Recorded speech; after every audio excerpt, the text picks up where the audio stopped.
Hello and welcome to Non-Toxic Nerd, home of movies, TV, comics, and games. Today we're looking at episode 2 of The Falcon and the Winter Soldier, The Star-Spangled Man. Just like last week, this video will be spoiler heavy, so if you haven't already seen it, go ahead and go watch it and then come back. If you've already seen it or just don't care, then let's get started. We open up with John Walker in his old high school locker room. He's going to do a little morning show with Good Morning America, getting ready for that, hyping himself up. First thing I noticed was that his sideburns were way out of regulations for any military haircut with whatever branch he's in. A little confusion here, I thought. In recent interviews, the actor who portrays John Walker, Wyatt Russell, he implies that Walker is a U.S. Marine, but he's wearing an Army camo uniform, which actually makes more sense lore-wise because Captain America has always been an asset of the U.S. Army. But he actually is wearing the rank of captain, so it does raise the question, at least for me, was he already a captain or was he promoted to captain to be Captain America? That's neither here nor there, though. We do meet Olivia Walker, his wife, no known connection to the comics that I could find. We also meet his friend Lamar Hoskins. In the comic books, Lamar is a cohort of U.S. agent. He stages attacks on his rallies when Walker was known as Super Patriot to make John Walker look good. Later he takes on the Bucky mantle when Walker becomes Captain America, and his name is later changed to Battlestar. So already we have some insecurity showing, maybe a little imposter complex. He does seem really earnest in wanting to be a good Captain America in his conversation with Lamar, and they have a little pep talk getting him ready for the rally. We then cut to the Marvel banner sequence. Instead, this time it's with some marching band music, which is a marching band rendition of the Star-Spangled Man with a Plan from Captain America, the First Avenger. I thought that was pretty cool. Like I said in my last video, I'm a sucker for a good soundtrack, so it sounded pretty cool to me. We then see the interview with Good Morning America, which basically is just a resume expo on his credentials. We see some footage of him throwing the shield. He name drops Tony and Bruce, saying he's not like Tony Stark or Dr. Banner, meaning he doesn't have a lot of high-tech equipment or he doesn't have super strength, basically confirming he's not a super soldier at this point. He does have high praise for Steve, but that doesn't seem to faze Bucky, who seems pretty pissed when we cut to him watching the interview on TV. We then cut to Bucky confronting Sam about giving up the shield. Pretty obvious that they still don't get along, and this is where we get the scene that was released prior to episode 1 being released, where Sam talks about the big three: androids, aliens, and wizards. I think that could be a fun video just to see if that checks out against the previous Avengers foes we've seen them go up against. Maybe we'll do a video on that at some point. So we see the team up starting with the pursuit of the Flag Smashers. Sam has pinpointed their location through Red Wing to somewhere outside of Munich. Bucky insists on coming along, and then we get the other scene that was released pre episode 1 dropping, where they're in the plane and Bucky wants to know what the plan is, and Sam is not forthcoming with that information, and he jumps out of the plane with his wingsuit. We then see Bucky's looking for a chute. There's no parachute on board for him. They're under 200 feet. So we do confirm that Bucky can't survive a 200-foot drop. He just hucks himself out of the plane. So nice little scene there. Also, lots of Red Wing so far. In the last episode and this episode, we get some Red Wing work. Really nice to see him included. Enjoy it while you can. We'll cover that later. We also see Bucky being pretty stealthy.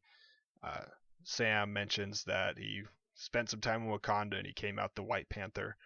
And Bucky corrects him, saying it's the White Wolf, actually. So are we going to see Bucky take the moniker of the White Wolf?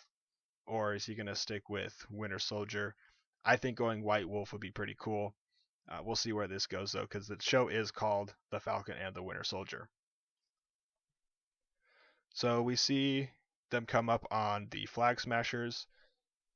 Some guys are carrying some really big crates, which kind of confirms that the Flag Smashers are super soldiers, or at least enhanced. After they load the crates, Red Wing notes that there's a hostage in one of the trucks, or seems like it's a hostage. So they go and investigate. It turns out to be Erin Kellyman's character, who we did see last episode, but she was wearing a mask, handing out masks right before the bank robbery. Turns out that she is enhanced and not a hostage. So a fight ensues on top of these big semi-truck trailers that they're driving. One of the first things that happens is she snatches Red Wing right out of the air and cracks him over her knee. So, pretty cool scene. A little disappointed to see Red Wing go. I'm sure he'll be fixed up and back in a couple of episodes.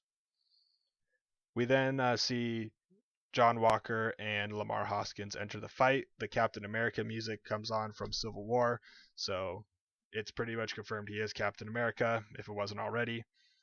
It seems weird to have that theme play for anybody but Steve Rogers. You'll notice I call out the music a little bit, like I said last episode and earlier. In this one, I'm a sucker for a good soundtrack. So this is a great action scene fight on the highway on top of these trucks, and basically the four good guys get their collective butts kicked. We then see a scene where Walker and Hoskins are in the back of a Jeep. They catch up to Sam and Bucky, who are walking, and they're really trying to work with Sam and Bucky. He really does seem like he wants to get along. He also mentions the Big Three, and then they bring up the GRC, which is the Global Reparation Council. It's an international organization that's managing post-blip operations, like restoring the lives and identities of the returning population and managing resources for displaced refugees because of the Thanos' snap. So during this conversation, it looks like trust is starting to build until Hoskins mentions tracking Sam through Red Wing to find flag smashers. Red Wing apparently is still government property, so they have access to all his data. So that doesn't help anything to build trust. Hoskins also confirms he's called Battlestar, which prompts Bucky to end the conversation and jump out of the Jeep. Walker states he's not trying to be Steve, and he really seems earnest about it, but then he refers to Sam and Bucky as sidekicks or wingmen, which usually doesn't go over well with people who see themselves more as partners than subordinates. But he really does seem to want Sam and Buck's help. But to what end? It's a little maybe suspicious considering the comic book background of the character. So are they sincere in wanting their help, or do they just want to keep an eye on them? Like keep your friends close, your enemies closer kind of deal. They know that they're dangerous individuals. They'd rather have them on their side than working against them. I think that's more the direction we'll go with this. We then cut to the Flag Smashers finding shelter with a sympathizer.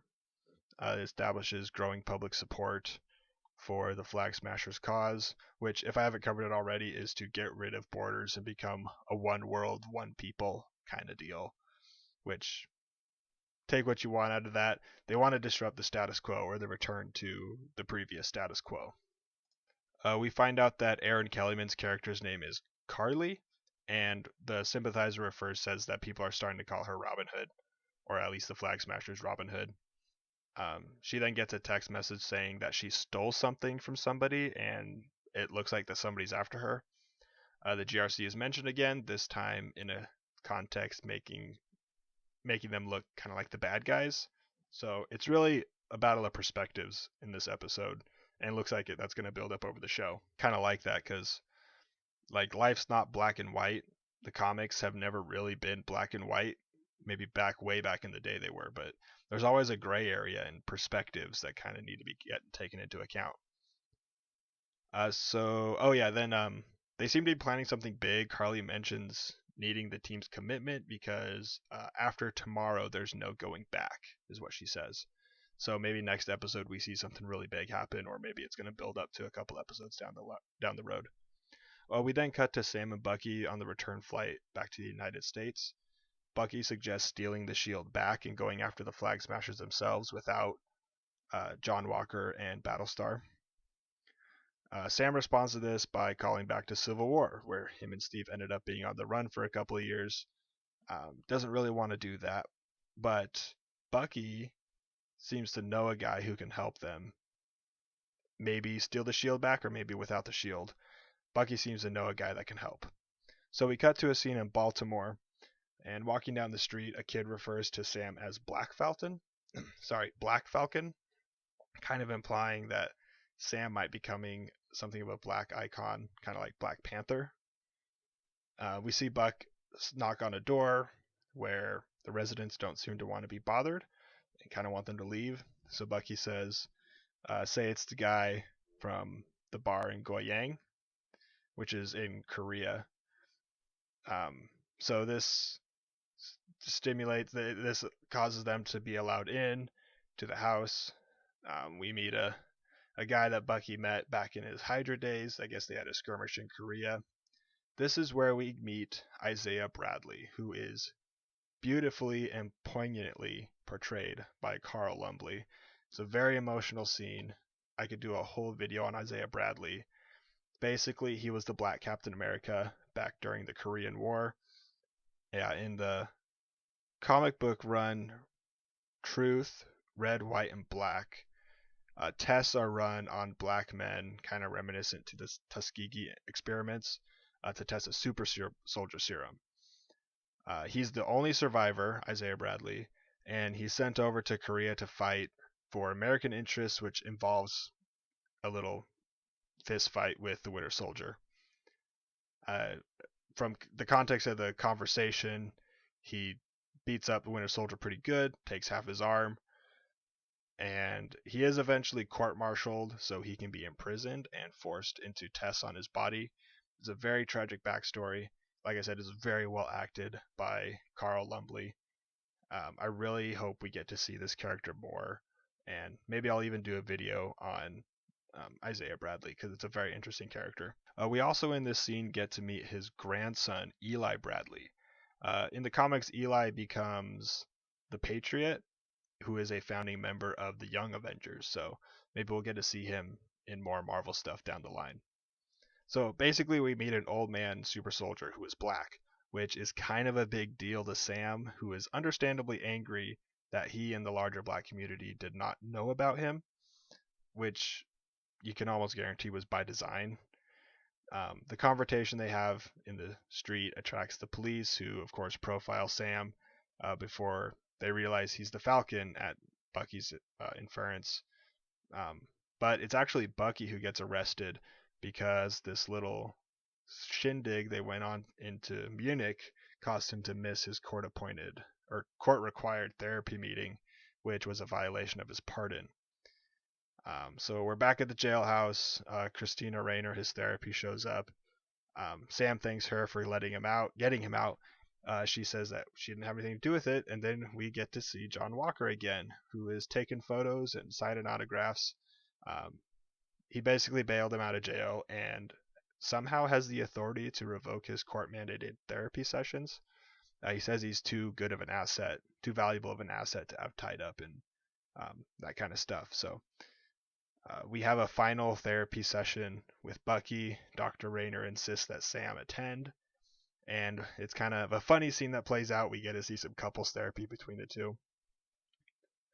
This scene does turn pretty emotional, though. Bucky's upset that Sam turned the shield over. He says that Steve trusted Sam with his legacy and believed in him, and if Steve was wrong about Sam, then that means that he was wrong about himself, about Bucky.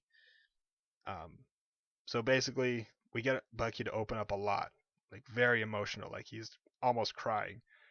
But there's no resolution. Sam's hurt enough. He walks out. There's still some tension, but he's ready to just go to work, find the bad guys, and then put it all behind him. We then see a meeting in the street outside between Sam, Bucky, John Walker, and Lamar Hoskins. There's definitely still some tension at the end of this. Walker drops the classic "stay out of my way" line, which always goes over well in these kinds of in any kind of medium. It's just one of those things where you're looking for a confrontation when you say that because you know they're not going to stay out of your way. We then cut to a scene with the Flag Smashers loading a plane. Somebody gets a call, says the Power Broker's men are coming for them. This is a good name drop because in the comics, US Agent and Battlestar acquire their powers from the Power Broker.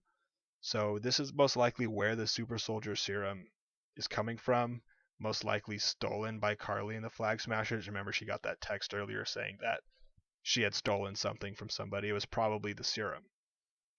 So we might get even see John Walker and Lamar Hoskins get, super soldiered up. We'll see how that plays out. So the confrontation between the Flag Smashers and the Power Brokers men seems to confirm that super soldiers are not bulletproof. I think that was always something about Cap too. Like he took some bullets in Civil War, but he definitely wasn't bulletproof. You're probably more able to survive, but these guys they take a guy, one of the Flag Smashers, down with some bullets. So definitely not bulletproof. We see after this, so the plane takes off. Most of the Flag Smashers get away except for the one. So looks like they were loading something up. Maybe it's for that big event they were talking about. We'll have to see next episode. We then see Sam and Bucky walking and talking after the confrontation with John Walker and Lamar Hoskins. Bucky kind of comes to the realization that they need more info on Hydra that might help them out. And as far as Sam and Bucky know, and we know as an audience, there's only one person who has all this information who's still living. And we end the episode with an operatic intro for an imprisoned Baron Helmut Zemo. So episode 3 looks like it's gearing up for some good stuff. So overall, episode 2 doesn't disappoint. They released just enough new info to make you want to tune into next week.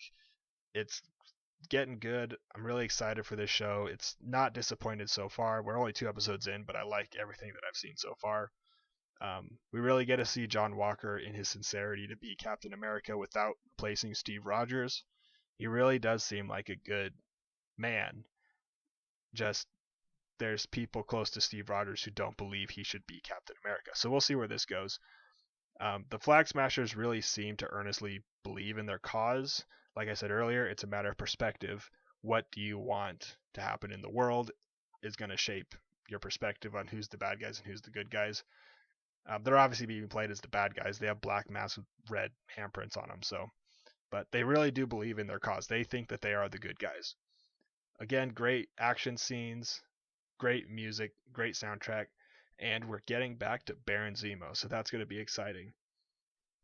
We're going to see Daniel Bruhl reprise his role. I'm really excited for next episode. So that's it for today's episode. Really good. I was really happy with it. Can't wait for episode 3.